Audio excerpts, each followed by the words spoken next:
Let's go. Hey, Aleph. All disqualified offerings may be sold in the market, slaughtered in the market, and be weighed by the leader, with the exception of the Bekor and the Misa offering, because their advantage falls to the owners. With disqualified offerings, however, their advantage falls to the holy estate, and a portion may be weighed against a portion in the case of the Bekor. Beis Shammai says a Yisrael may not be invited to join with a Kohen in a Bekor. Beis Hillel says, however, permits it, and even a non-Jew. If a Bekor suffers from a congestion of blood, even if it will die, it may not be bled. These are the words of Rabbi Yehuda. The comment, however, say he may let its blood provided he does not inflict a blemish upon it, and if he did inflict a blemish upon it, it may not be slaughtered on its account. Reb Shimon says it may bleed even though it inflicts a blemish upon it. If one slits the ear of a Bekor, it may never be slaughtered. These are the words of Reb Eliezer. This comment, however, say when it develops another blemish, he may slaughter it on its account.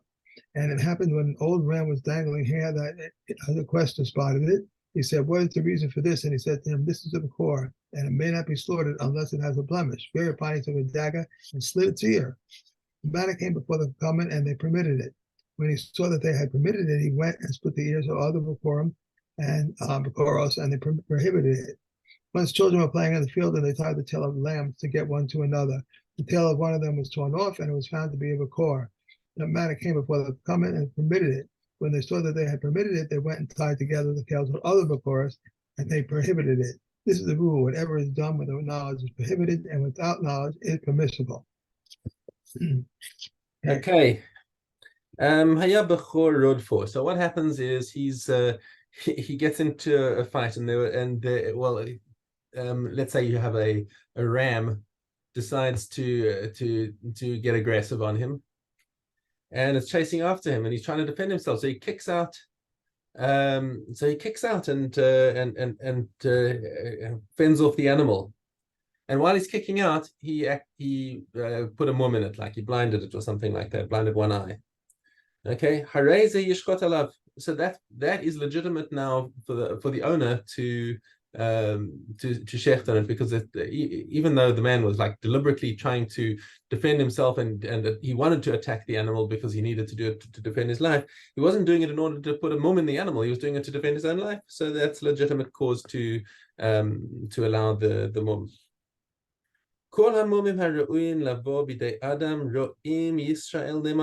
So there are different types of mumim. Obviously, there's some mumim that are medical mumim that just develop as a result of old age or something. But there's some mumim that could be from injuries and could have been inflicted by a person. So when you have when a mum comes and it was one of those mumim that could be inflicted by a person, do you trust the shepherd who tells you that no, it's because the animal fell? Okay. Well, the answer is it depends who the shepherd is. Roim Yisrael Ne'emanim. If you have a Yisrael who is a shepherd, then he is not suspected of lying for this, because he really has nothing to gain, because the Bechor belongs to a Kohen.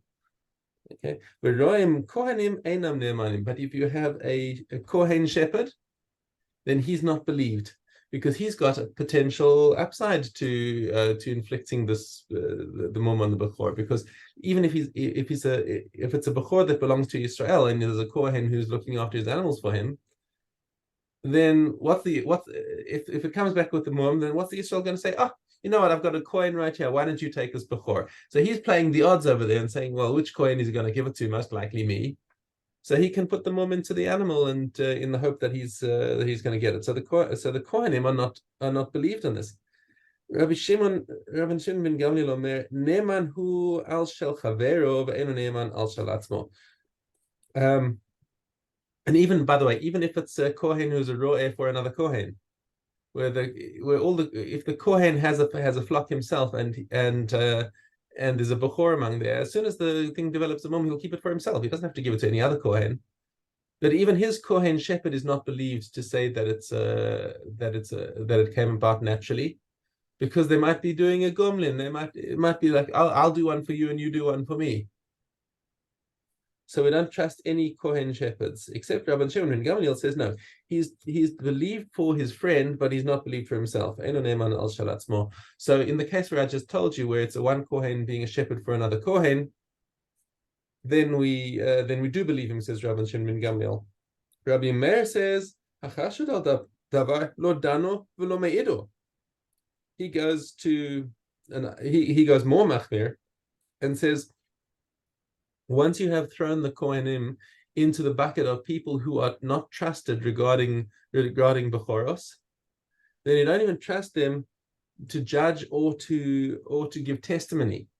Even if two of them, in other words, even if two Kohanim come and say that we saw this Bechor getting a mum naturally, they're invalid witnesses, says Rabbi Meir. Okay, and the halacha is like Rabbi Shimon ben Gamliel, that a Kohen is trusted to testify for the Kohen of another Kohen. So we don't go that far to say that they're going to start doing gomlin and I'll scratch your back, you scratch mine. I'll put a mum in your bechor if you put a mum in mine. Okay. Mishna hey ne'eman Kohen lomar her AC bechor ze ubal mumhu. So even though we don't trust him to say that this mum happened naturally, we do trust him to say that he has shown it to a mumche, and the mumche already told him that it's a bal mum, but he does need to have other witnesses that the mum didn't it came about naturally, that he didn't put the mum into it, because he still is suspected of putting the mum into the animal so that he could sell it as cholin. But he's not suspected of shechting a bechor tam. Right. So let's say he's not going to lie and say that this really is a bal mum when he knows that it's a tam, because a tam you have kares for shechting outside the mikdash. Because if you have a mikdash, then the Kohen is obligated to bring the Bechor into the mikdash to shecht it as shlamim. Okay, so that's so that far he's not going to go. Bechor shenismes eino. Beg your pardon, I skipped a sentence there. Hakol nemanim al mumei hamaser. Everyone is trusted on a mum in maser behema. Okay, why is that? Because if somebody wants to be dishonest about maser behema, he doesn't want to have the trouble of looking after this maser behema, because now he's going to take it to Yerushalayim, or now there's no Beis HaMikdash, and what are you going to do with it? Because if he wanted to do that, then he's got actually a legitimate way of getting out of it. What could he do? He could go through his whole flock, everything remember how you take maser behema, you put them all inside a pen, and you lead them out, and the 10th one you dab with some paint. Right. Okay? So what he could do is he could go through the entire flock inside that pen. He could go through them, they're all chulin animals, and he could put a mum in each one of them. And then lead them out, and whichever one is the 10th one will be a bal mum from the start. And you know what, that would be 100% mutar to do, because there's no issur of putting a mum in a chulin animal. So it could be if somebody wanted to be dishonest, they could be dishonest in a legitimate way, not going to suddenly take an animal that was already maser behema and put a mum into it. Bechor shenismes eino. What happens if you've got a bechor that's eye and its eye was put out? Shenikta ayado, or its leg was amputated. Its front leg was amputated, or its back leg was broken. This is such an obvious mum that you don't even need an expert, says the Tanna Kama. Don't need an expert. This is like an animal that's blind, an animal with an amputated limb or a broken back leg. That's not something that you even need to talk about. So you just need like a simple based in of 3 head yotos, and they can say, okay, it's a bal mum, you can shecht it. Rabbi Yossi disagrees. He says, even if you've got a based in of 23, lo yishchot ela al pi mumche. You need somebody who is accredited as a bechor examiner. Otherwise, you can't shecht it. However, the halacha is not like Rabbi Yossi. It's like the Tanna Kama that the most obvious mumim are allowed to be declared by a based in of simple people. Mishna Vav, ha'shochet es ha'bechor u'mecharo. So a guy sells shechts a bechor and sells it, and then the truth comes out that he really never showed it to an expert. So he shechted this bechor illegitimately. Now he has sold all this meat to other people. Okay, okay, whatever they ate, they ate. They didn't do any avera. But he has to refund them their money because they bought something that was actually asur for him to sell. There's no and it's asur bahana. He's not allowed. If you shechted a bechor that was it becomes asur bahana if it didn't have a mum in it. So he has to give them back for the money that he received for it. And whatever their leftovers are, so they didn't eat the whole thing. It must be buried because it's asur bahana. And he has to return to them the money. Now, why does it say he has to return both? Because of the second half of the Mishnah, you'll see where there are two parts. There's the money for what they ate, and there's the money for what they didn't eat. And in this case, he has to refund them for both. But there's another case which is in parallel. So, did you have a question? No, go ahead. So again, he shechts an animal and he sells the meat. And then he later discovers that the animal was actually a treifa. Okay, okay, what they already ate, they ate. So he has to refund them for whatever they ate because they ate treifa meat, and that was not something that they would never have wanted to pay for. And whatever's left over of the meat, so they must give him back the treifa meat because treifa meat is not asur bahana. He's allowed to sell it to goyim and he's allowed to give it to dogs. And he must return to them the money that they paid. Okay. Now, what happens if they themselves sold the meat onto non-Jews, or hitiluhu leklavim, or if they already fed it to the dogs? Yishalmu lo demei hatreifa. So they have to. So they were allowed. He has to refund them the difference between kosher meat and treif meat. That's basically the halacha over here. That's the mathematics over here. They thought they were buying treif meat, and they thought they were buying kosher meat. Really, they were buying treif meat. They've got rid of it. It's no longer refundable, and therefore he has to refund them the difference between kosher and treif. Okay, we good? Good. Okay, then you're back up. Base Gimel.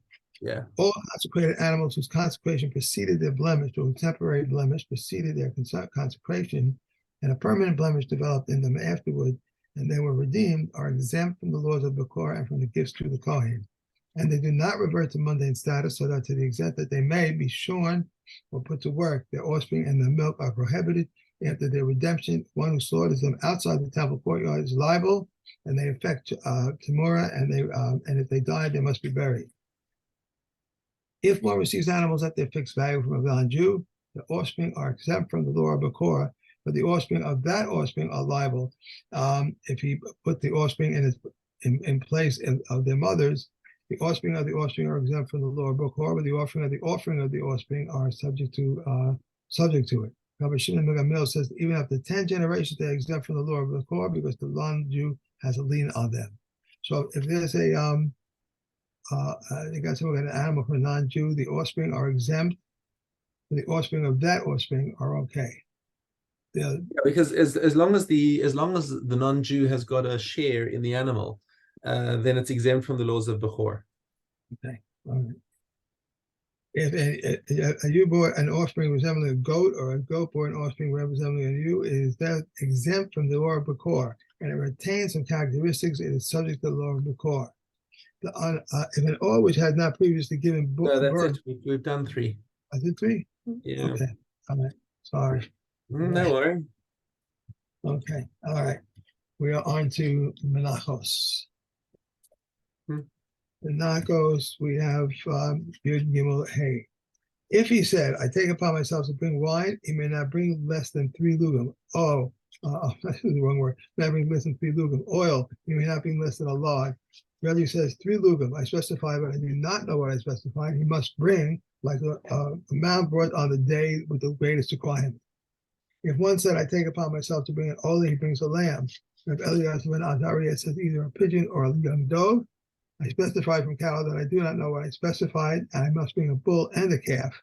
Number of animals, I do not know what I specified. He must bring a bull and a calf, a ram, a kid, and a lamb. I specified, but I do not know what I specified. He adds to them a pigeon and a young dove. I take upon myself to bring a total offering or a shlomin offering. He brings a lamb. I specified from cattle, but I do not know what I specified. He must bring a bull, a cow, a male calf, and a female calf. From animals, but I do not know what I specified. He must bring a bull and a cow and a male calf and a female calf, a ram and a ewe, and a male kid and a female kid, a male goat, a female goat, a male lamb, and a female lamb. Hope this guy has money.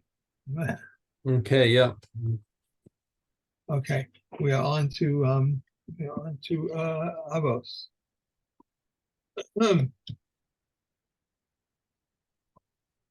Okay, good base. Distracting with the names in the Mishnah over there, because you see what the name is for a female lamb is a talia. You know, that's a common name. Right. As is Rachel. Rachel is a female sheep, and a talia is a female lamb. So if you have 2 girls called Rachel and Talia, there should be they could be sisters. I'll tell my Talia when I see her. or it could be a mother and a daughter, you know. I'll tell my Talia. I'll let her know. Yishmael says, be swift for a superior and reserved toward the young, and be cheerful toward everyone. Rabbi Kiva says, let jest and levity accustom man to immorality. The oil tradition is offense for the Torah, and tights are offense for wealth, vows are offense for abstinence, and offense for wisdom is silence. Okay, that's it. Well, he used to say, beloved is a man, for he was created in the image of God, and greater love is that he was made known to him, that he was created in the image of God, as it is stated, for in the image of God he made man. Beloved is Israel, for they are called children of the omnipresent, and a greater love is that it was made known to them that they are called children of the omnipresent, as it is stated, you are children to Hashem your God. Beloved is Israel, for a desirable utensil was given to them. The greater love is that it was made known to them that a desirable utensil which the world was created was given to them, as it is stated, for I've given you a good teaching, do not forsake my Torah. Okay.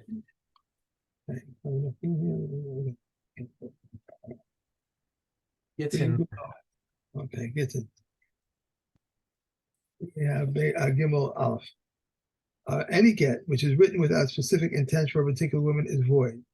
How is this exemplified? If a man was passing through the street and heard the sound of the scribe dictating, so and so is divorcing so and so from such and such a place, and he said, that is my name and that is my wife's name, it is void for executing divorce with it.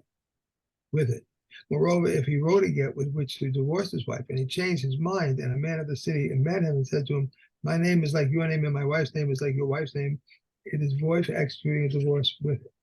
Moreover, if he had 2 wives, whose names were alike, and he wrote a get to divorce the elder, he cannot divorce the younger with it. Moreover, he said to the scribe, write a get, I will divorce whichever one I want, and it's a void for executing divorce with it. I can't imagine someone having a wife, 2 wives. But we're talking about a hypothetical situation. The point being made, of course, is that it's got to be intended specifically for one person, and it cannot be substituted. It can't, even if the names are technically the same. Right. Yeah. Gimel base. One who writes Sophim of Gittin must leave the space for the name of the man, and the space for the name of the woman, and the space for the date on documents of loans. He must leave blank the space for the names of the lender, the space for the lender, the borrower, the space for the amount of money, and the space for the date on bills of sales. He must leave blank the space for the name of the buyer, the space for the name of the seller, and the space for the name of amount of money, and the space for the field, and the space for the date. For the sake of the benefit involved, Rabbi Yehuda invalidates all of them. Rabbi Elazar invalidates all of them except for Gittin. If it is written, they shall write for her with specific intent for her. Yeah. One more, maybe get one. If one was bringing a get and lost it, if he found it immediately, it is valid. If not, it is void. If he found it in a pouch or a case and he recognized it, it is valid. One who brings a get and had left him old or ill, it would give it to her on the assumption that he is alive. The daughter of a non-Kohen who was married to a Kohen and her husband was overseas may eat truma on the assumption that he is alive. And if one sells his sin offering from overseas, it may be offered on the assumption he is alive. Okay. All right, Shabbos. One who takes out wood is liable if he takes out enough to cook an easily cooked egg, condiments, enough to season an easily seasoned egg, and he may be combined with another. Nutshells, pomegranate shells, wood, and matter are enough to dye the smallest cloth in a headdress, and urine, neither soap, saltwort, or eshlag, enough to launder with them the smallest cloth in a headdress. If Yehuda says enough to pass over a stain, pepper, any amount, tar, any amount, types of spices and types of metals, any amount of the altar stones, of the altar earth, decay of old scrolls, or decay of their wraps, any amount for he put them away to save them. Rabbi Yehuda says also one who takes out accessories of objects of idolatry, any amount for it stated nothing of which is banned shall cleave to your hand. One who takes out a peddler's basket, though it may contain many sorts, is liable for what one sin offering. Right. One who takes out a peddler's basket, though it contains many sorts, is liable for all but one sin. Garden seeds less than the equivalent of a dried fig. Rabbi Yehuda ben Bechoros has 5. Cucumber seeds, 2 gourd seeds, 2 Egyptian bean seeds, and 2 alive kosher locusts, any size. A dead one, the size of a dried fig, and the bird of the vineyards, whether alive or dead, any size, but they store it for medicinal purposes. Rabbi Yehuda says anyone who takes out a live non-kosher locust is liable for any size since they are the source of it for a child to play with. Okay. Then Taurus.